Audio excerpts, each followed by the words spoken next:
Hey guys! So classmate asked, what are galvanic cells and what are some problems that may be asked about them? To begin, let's understand what is a galvanic cell. Galvanic cells, also known as Voltaic cells, are a type of electrochemical cell where spontaneous redox reactions occur to produce electrical energy. Now, this single definition can tell us a lot about this type of cell. If a spontaneous reaction occurs, that means that the reaction is thermodynamically favorable, so Gibbs free energy of a reaction must be negative, our equilibrium constant Keq has to be greater than 1, and the standard cell potential of the cell has to be positive.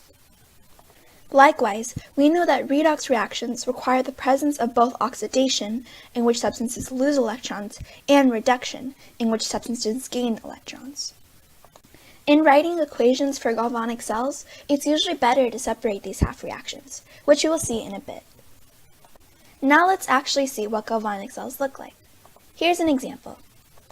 We can note out some important components, such as the salt bridge and the electrodes, which have yet to be identified as anode or cathode. Part A asks us to identify which electrode is the cathode in the cell. To do so, we need to find the half reactions for the overall redox reaction that occurs. Note that oxidation occurs in the anode and reduction at the cathode. One way to remember this is an ox, red cat, or that consonant starting words are put together and acid starting words are together. We see that there is solid zinc and copper in the electrodes. To know which is reduced, we use the most positive value provided on the standard reduction table.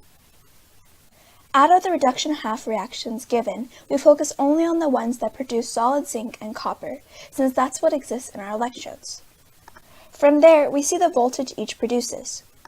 Copper's half reaction has 0.34 volts, while zinc's has negative 0.76 volts. Since copper has the more positive value, this reduction reaction is more likely to occur and will be in the cathode. That means that the zinc electrode is the anode. Note that electrons move from the anode to the cathode, so the electrons will move from the zinc electrode to the copper one. Part B asks us to give the half reaction occurring at each electrode. Since we know that copper is more likely to be reduced, then the half reaction provided in the table will be the same reaction we see occurring in the cell.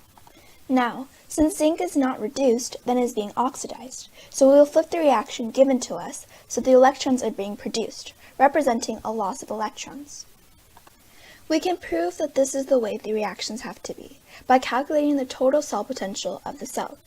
The copper half reaction's voltage in the table stayed the same, but since we flipped zinc's reaction, then its voltage sign also flips, becoming positive. Now, if we add these values, we get a positive voltage, which relates to a positive cell potential, which is necessary for a voltaic cell. Finally, Part C asks us to find the balanced chemical equation for the total reaction of the cell. To do so, we just need to combine the half reactions we had found before.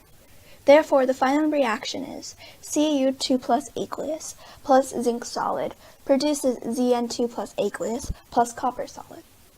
Note that the salt bridge's purpose in all of this is to maintain charge balance.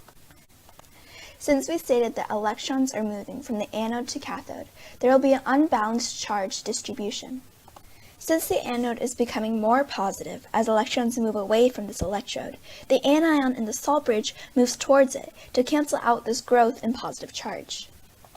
Likewise, as the cathode becomes more negative due to the buildup of electrons, the cation in the salt bridge goes to the cathode. I hope this video helped you to understand more about galvanic cells by walking through some practice problems.